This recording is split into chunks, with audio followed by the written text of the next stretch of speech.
Hoi anora, mo te wā tuatahi kua whakatūria he rārangi waiata reo Māori e kite atu ai tātou heha ngā waiata reo Māori toa ngahuru o te wā. Hei tā te rōpū recorded music e tika ana kia takahi i tēnei ara whakamua hei pāinga mo te ao waiata o Aotearoa Whānui. A neira a Regan Paranihi. Kua tau ia ki te puhikai ore o ngā tūtohi waiata auraki, a kua tau anō tēnei uri takia ho ngai tūhoi ki te karamata o tēnei tūtohi waiata reo Māori me tana waiata tua. I woke up and I was like, brother, we just made history. We're the first #1 on the Reo Māori chart. Tua will always be my favourite because Ivy's on there and she represents the next generation and she represents the future and the legacy of us who are coming before her. E noho mā mori a woka i tana reo Māori i aia e tipu ana. Ana te orokohanga o tana reo ki roto i aia anō, kua tino ki te ia i te hua o roto i ana waiata.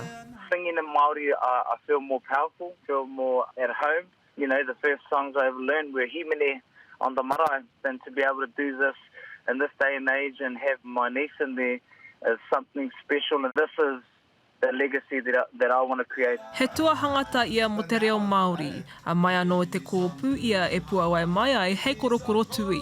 Engari e noho wāhiru ana te kai waiata nei ki tēnei tūtohi waiata hou.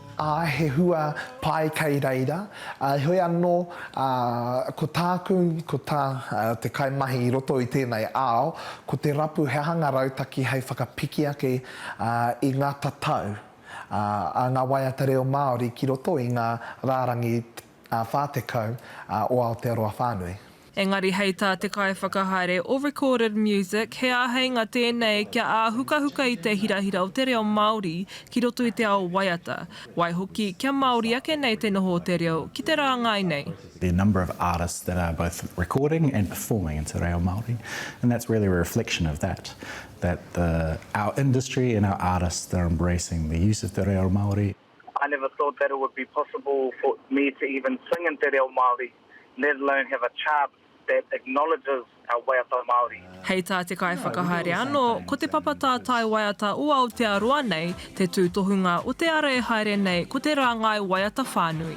Us as an industry are aiming to become a bilingual music industry, and we know that the promotion of the reo through music and through waiata can really help the embrace of te reo Māori and revitalising the language. Mēnā tātou e whai nei kia kotahi ai tēnei ao, me kotahi hoki ngā reo katoa o roto tonu i Aotearoa, i roto i ena rārangi matua. Hei tā woka, ko te reo Māori tōna ito, a koera hoki te pātū watawata o tēnei ara e takahi nei e ia. Regan Paranihi, Te Karere.